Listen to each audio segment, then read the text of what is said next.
Vamos nós. E chegaram a outra margem do mar, a província dos Gadarenos. E saindo ele do barco, lhe saiu logo ao seu encontro dos sepulcros um homem com espírito imundo, o qual tinha sua morada nos sepulcros.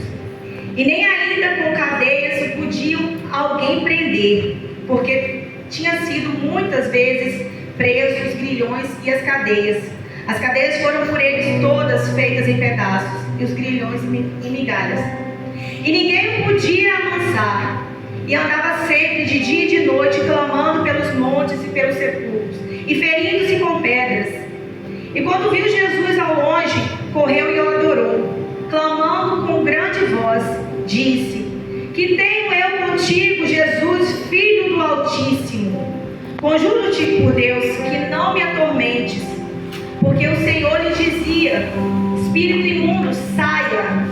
E perguntou-lhe: Qual o teu nome? E ele respondeu: Legião é o meu nome, porque somos muitos. Obrigada.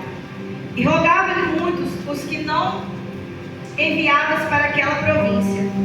E andava ali, pastando um monte e uma grande manada de porcos. E todos aqueles demônios lhe rogavam, dizendo: Manda-lhes com aqueles porcos, para que a gente saia e entre neles. E Jesus logo lhe permitiu. E saindo aqueles espíritos imundos, entraram nos porcos. E a manada se precipitou por um despenhadeiro, jogando-se do mar. E eram quase 2.000, e afogaram-se no mar. E quando os apacentavam, os porcos fugiram e anunciaram a cidade nos campos. E saíram muitos a ver aquilo que tinha acontecido. E foram ter com Jesus, e viram o endemoniado que tivera a legião sobre si, ali, assentado, vestido e em perfeito juízo, e temeram. Senhor, meu Deus e meu Pai, a Tua palavra foi lida, Senhor. E neste momento, Pai, eu me coloco nas Tuas mãos, Pai, pedindo somente que o Senhor venha me usar com graça e sabedoria do alto céus. Pai, que não seja eu, mas o Teu Santo Espírito, Pai, falando à Tua igreja aquilo que o Senhor deseja para com eles. Dá-lhe, Senhor, a Tua graça e a Tua sabedoria, em nome de Jesus. Amém. Irmãos, o endemoniado de Gadareno. Impressionante, né? Como Deus trabalha nas nossas vidas. Como vou falar desse assunto, meu Deus?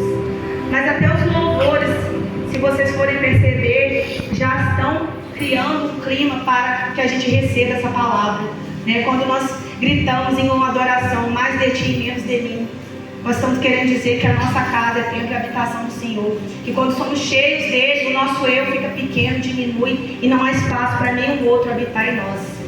Primeiro nós vamos pensar da seguinte forma: o Senhor Jesus teve um ministério lindo, e a maior parte do seu ministério foi na Galileia, aos arredores da Galileia. Essa foi a única vez que o Senhor Jesus atravessou o mar da Galileia para ir para uma região chamada Planaltos de Golã. Aquela região era habitada por muitas pessoas pagãs, muitas pessoas que não eram judeus também. Ali era cercado por muitos romanos, ímpios. Então, por que o Senhor Jesus ir pegar um barco e ir para outra região, sendo que ele veio para os judeus? Algo muito grande aí, né? E o Senhor Jesus chega ali com os seus discípulos, naquela região considerada hostil, porque os judeus não eram vistos com bons olhos pelo aquele povo. Ali eles cultuavam centenas e dezenas de deuses falsos, entre eles o próprio imperador romano. Mas o Senhor Jesus chega, desce do barco, e quando ele chega, a primeira pessoa que vem ao seu encontro é este homem que está tomado por demônios. Interessante que mesmo ele estando tomado por demônios, ele sabe exatamente quem é o Senhor Jesus. E na mesma hora ele se prostra mediante o Filho de Deus e o exalta. Primeira coisa que nós devemos pensar: até os demônios reconhecem a glória de Jesus. Nós temos que estar atentos, porque nós estamos vivendo dias onde hoje Satanás está trabalhando no engano. A maior estratégia de Satanás é levar as pessoas a mentir e o engano. A maior estratégia de Satanás é tentar desvincular Jesus da glória, de ser o Filho de Deus, de ser o Salvador, de ser o único caminho, a verdade e a vida que vai nos conduzir ao Pai. Então existem muitas pessoas hoje em dia que não estão crendo no Senhor Jesus como Senhor das suas vidas, que não estão crendo que o Senhor Jesus veio para salvar o povo. Alguns colocam ele como um profeta, outros colocam ele como um personagem fictício, mas a verdade é que até os demônios reconhecem e se prostram mediante a glória de Deus. Nesse contexto nós vamos ver esse homem que não é falado o nome dele, porque não é importante nós sabermos o nome, sim a história que foi passada, e aonde foi passada e por que foi passado. Essa história se passa um homem que está tomado de demônios, um homem que está habitando no meio dos sepulcros, dentro de um cemitério. Irmãos, aonde não há Jesus não há vida. Ali seria um lugar para ele cômodo, porque ele estava aprisionado a sua alma, era somente um corpo vagando ali. E quantos não estão nesse mesmo caminho? Quantos não são as pessoas que, por não buscarem a Cristo Jesus, estão andando aí na rua, os corpos, porque a sua alma também está aprisionada nos desejos da carne, na mentira, no engano, em todas as artimanhas do inimigo. E esse homem andava nu. Irmãos, quando a gente não tem Cristo Jesus na nossa vida, não há pudor, não há vergonha. Nós também andamos nus. Não nus no sentido somente da roupa, mas nós andamos nus do caráter da vergonha que somente em Cristo Jesus nós conseguimos alcançar. Somente mediante a Ele nós conseguimos enxergar aquilo que antes para nós era tão normal e que hoje nos envergonha, hoje nos causa repulsa quando nós olhamos para trás algumas atitudes que nós tínhamos.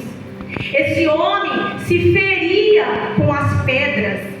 Irmãos, Satanás não quer somente aprisionar a sua alma, não. Ele quer destruir o seu corpo. O prazer dele é que o templo do Espírito Santo de Deus seja destruído. Se nós formos em lugares onde nós vemos ali pessoas que usam drogas, nós vamos ver homens e mulheres que a gente olha para eles e chega a dar uma dor no coração, porque eles estão completamente com seus corpos destruídos. E não somente esse extremo, nós estamos vivendo uma realidade onde as pessoas estão perdendo a sua identidade. O Senhor criou homem e mulher, mas hoje se eu nasci, se eu me identifico como um homem, eu quero me tornar homem, e com isso eu mutilo o meu corpo. Eu faço várias transformações, várias cirurgias, porque eu me olho no espelho e não me identifico como eu sou. Irmãos, isso é uma estratégia de Satanás, porque o Senhor nos criou em perfeição. Cada um de nós, a forma como o Senhor nos criou, nós somos perfeitos aos olhos de Deus. E nós não estamos aqui para agradar o mundo, nós estamos aqui para fazer a vontade dEle, porque Ele que se entregou naquela cruz por cada um de nós. Ele colocou o seu sangue derramando, selando a nova aliança por cada um daqueles que nele crê, para que tenhamos salvação e vida eterna. Nós não podemos jogar isso fora. Mas é interessante pensar neste homem, o local onde ele estava transitando, a moradia dele e a região a qual ele estava habitando. Ali era uma região de extrema idolatria. Irmãos, onde nós temos habitado? Onde nós temos andado? Em que meio nós temos colocado os nossos pés no intuito de agregar para a glória de Deus? Aquele homem não havia conhecimento da palavra do Senhor. Aquele homem não sabia quem era Jesus. Para ele ter chegado ao extremo de uma quantidade tão grande de demônios ter tomado o seu corpo, é porque ele praticou coisas de extrema periculosidade. Ele se deixou levar por todo aquele local, por todas aquelas idolatrias. Acredito eu que ele deve ter primeiro servido a um Deus pagão, depois foi para o outro, depois foi para o outro, e ele se perdeu. E sabe o que acontece quando a gente abandona a nossa casa? semana. Eu viajei ano passado, no começo do ano, nós passamos alguns dias na região dos lagos. Quando eu voltei em casa, parecia que nunca tinha tido ninguém dentro de casa. A minha casa estava cercada de teias de aranha, toda a sujeira que eu podia imaginar no meu quintal estava. E a verdade é essa: quando nós não temos dentro do nosso coração, quando nossa vida não habita a presença do Espírito Santo, nós estamos abrindo a porta para que toda essa imundície possa tomar conta da nossa vida, da nossa casa, do nosso interior, a ponto que ele se tornou prisioneiro daqueles demônios. Já não existia alma ali que pudesse clamar, porque a alma dele estava presa. Outro ponto que me chama a atenção: ele endemoniado, tentavam prendê-lo e ele rebentava as correntes e os grilhões. Só que a prisão pior é a espiritual, e essa somente o Senhor Jesus pode nos livrar. Somente através da palavra dele, através da busca por ele, somente em nome de Jesus, todas as cadeias são quebradas, sim. O Senhor Jesus levou aqueles discípulos ali para aquela região, uma região hostil. Aonde o Senhor quer nos levar? Os discípulos creram em Jesus. Eles não tiveram medo porque eles sabiam quem estava à sua frente. Pode ser que o Senhor nos leve também a lugares hostis, aonde nós vamos temer. Mas se nós confiarmos que o Senhor Jesus vai à frente, não há por que ter medo nenhum, porque Ele é aquele que zela e cuida de cada um que crê nele. Mas adiante, aquele homem conversando com o Senhor Jesus, ele pede ao Senhor Jesus que não tire os demônios, né? Os demônios pedem que ele não tire ele daquela região. Uma coisa muito interessante também que eu fui buscar entender: mas por que eles não queriam que tirasse daquela região? E eu descobri que existe algo, pastor, com certeza muito mais entendimento do que eu, que existe algo no mundo espiritual que cada um tem seu território determinado. E ali era o território que eles tinham domínio. Até ali eles podiam ir, mais do que lá eles não poderiam passar. E o Senhor Jesus deixa que eles saiam daquele homem e que se lancem naqueles porcos. Mas por que lançar em porcos? Vi duas coisas que me chamaram a atenção. Primeiramente, os porcos eram uma vara de mais ou menos 2.000 porcos. Ali nós vamos ter ciência que realmente existia uma legião de demônios dentro daquele homem. Segundo, que os porcos eram o alimento daqueles que não eram judeus. Então aí também comprovam que aquilo ali era um meio de alimento daquele povo gentil, aquele povo romano, aquele povo que não conhecia a Deus, o Deus verdadeiro, o Deus único. Não foi em vão que foi citado eles aqui. E eles se jogaram no mar da Galileia. Nesse momento, nós vamos perceber que aqueles que estavam ali no pasto, cultivando todas as coisas e cuidando dos porcos, se assustaram. Por quê? Esses porcos eram a fonte de alimento deles. E o mar era a fonte também, onde eles trabalhavam, onde eles tiravam a água, onde eles faziam suas coisas. Então, no primeiro instante, quando o Senhor Jesus realiza esse milagre, expulsando os demônios, colocando nos porcos, as pessoas ficam temerosas, porque ele simplesmente colocou aqueles demônios dentro da nossa fonte de alimento. Ele, de uma certa forma, danificou aquele alimento, de uma certa forma, ele acabou com a nossa fonte de água. Como é que nós vamos nos alimentar? Como é que nós vamos beber? Como é que nós vamos fazer agora? E eles ficaram tão fixados naquilo que Jesus fez, que eles sequer olharam o homem que estava limpo, vestido, em perfeito juízo. Quando eles olham para o lado e vê aquele homem, gente, é muito interessante, né? Porque na nossa mente a gente pensa: poxa, eles vão ficar felizes, né? Mas não. A reação foi ainda mais assustadora. E eles pedem ao Senhor Jesus que vá embora dali. Quantos de nós já teve uma vida que, quando nós olhamos para trás, nos envergonha?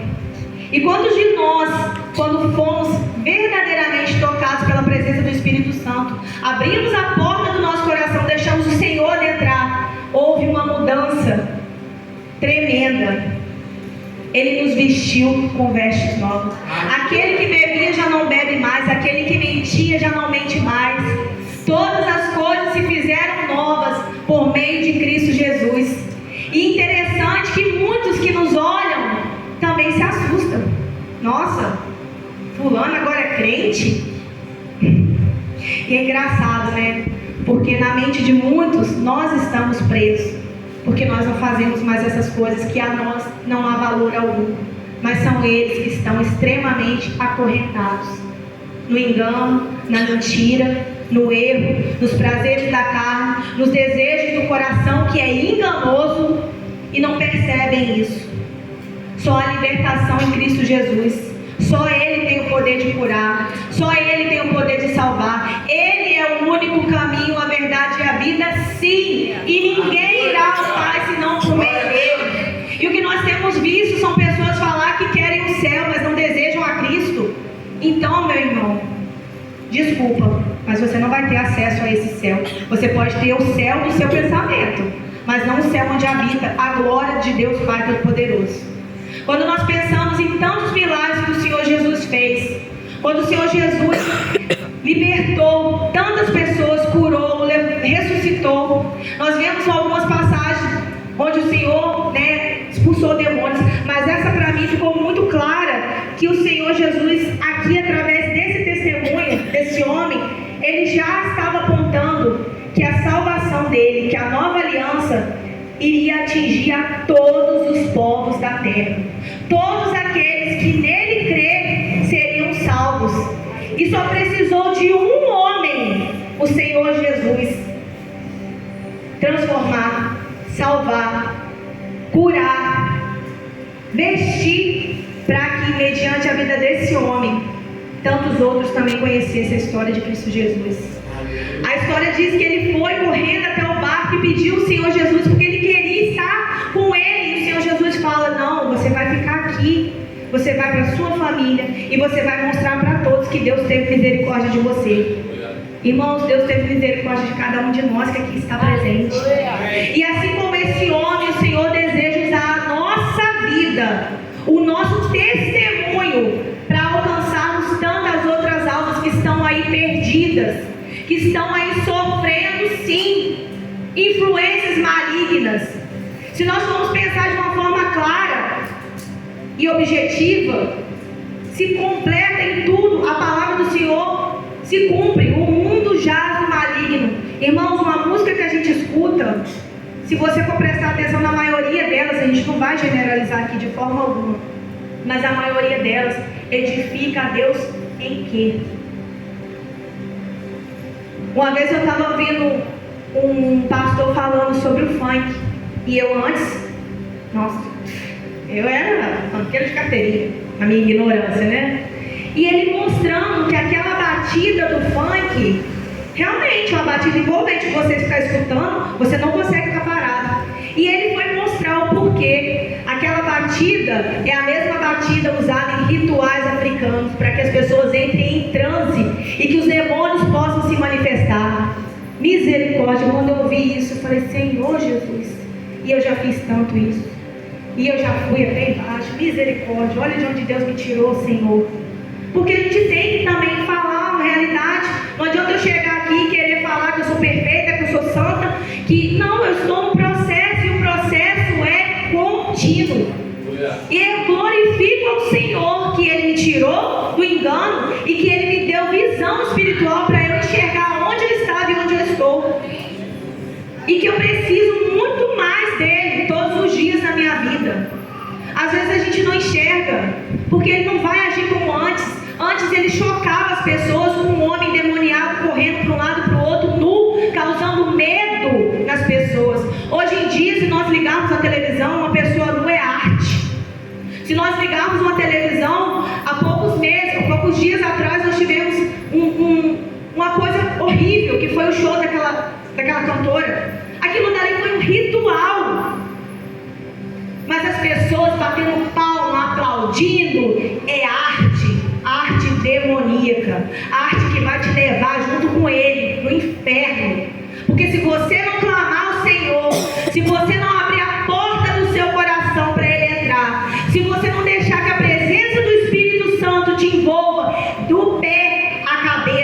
e buscar continuamente, você dará brecha. E é tudo que Satanás quer, é isso aqui para ele entrar. A palavra do Senhor diz que ele anda como um leão que ruge, buscando a quem devorar. Paulo fala algo que eu coloquei na minha vida quando eu me converti, e eu levo esse versículo no meu coração: aquele que está de pé, cuidado para que não caia. Nós não estamos, irmãos, alicerçados ao nível master, não. Isso só vai acontecer quando nós estivermos na glória com Cristo Jesus. Mas nós temos sim o poder de Deus sobre nós, que nos reveste, que nos dá força. Ele fala: resistir, fuja se for necessário, mas não dê brecha para que o inimigo venha te tentar, para você cair. Porque tudo que ele precisa é disso daqui, para ele entrar na sua vida e te destruir, e te levar para onde ele já sabe que é o destino final dele. Nós estamos aqui, irmãos, para sermos como esse homem, canais de bênção. Nós estamos aqui para pedir ao Senhor todos os dias que derrame na nossa vida a unção dele, unção de ousadia, sim, unção de poder, para que possamos ir aonde ele nos mandar, mesmo que sejam locais hostis, mesmo que ali a presença incomode. Nós sabemos quem vai na nossa frente e quem nos sustenta e quem nos coloca de pé. E nessa noite eu gostaria de convidar os meus irmãos para nós estarmos aqui profetizando que, em nome de Cristo Jesus, que cadeias serão quebradas aqui nesse local, que cadeias serão quebradas nessa cidade, que toda a força do mal que tenta contra essa cidade, que tenta contra as ruas aqui de Laje, que tenta contra a nossa nação, que tenta, já caiu por terra. Toda depressão, todo medo, toda ansiedade, toda obra maligna de Satanás vai cair por terra, porque há poder no nome de Jesus. E eu quero ouvir vocês hoje declarando com toda a força que vocês têm no coração. Eu quero que vocês pensem, sondem os corações de vocês, pensem exatamente o que tem tentado te aprisionar, e clame ao nome do Senhor para que venha cair por terra, para que esse desejo, para que esse pecado, para que essa inclinação que tenta tirar você do caminho perfeito de Cristo Jesus não tome posse da sua vida, não venha entrar, não venha transformar você num ser como aquele homem um dia foi aprisionado pelos espíritos maus, que um dia foi um fantoche na mão de Satanás. Nós temos autoridade, porque o Senhor falou que nós faríamos coisas ainda maiores pelo poder do nome de Jesus. Então vamos profetizar pelo poder do nome de Jesus que há poder, e que cadeias serão verdadeiramente quebradas aqui nessa cidade essa noite, aqui nessa nação e em todas as outras, que o Senhor é um Deus que não se limita no espaço físico, geográfico. Ele é Deus soberano sobre todas as coisas. E Ele recebe o nosso clamor, Ele recebe a nossa oração, Ele recebe o nosso louvor. Assim como Paulo e Silas, um dia presos, estiveram, eles louvaram e adoraram e oraram. E quando foi por volta da meia-noite, os alicerces daquela cadeia tremeram e eles foram libertos. E não foi somente a liberdade de Paulo e Silas, eles libertaram aquele homem, aquele carcereiro, que por meio deles conheceram a verdade que vos libertou. É essa a verdade que o Senhor quer de nós, é esse o desejo que o Senhor quer de nós. Eu gostaria de convidar vocês a se colocar de pé nessa noite, porque nós vamos clamar ao Senhor por essa cidade, nós vamos clamar por aqueles que estão perdidos, vamos clamar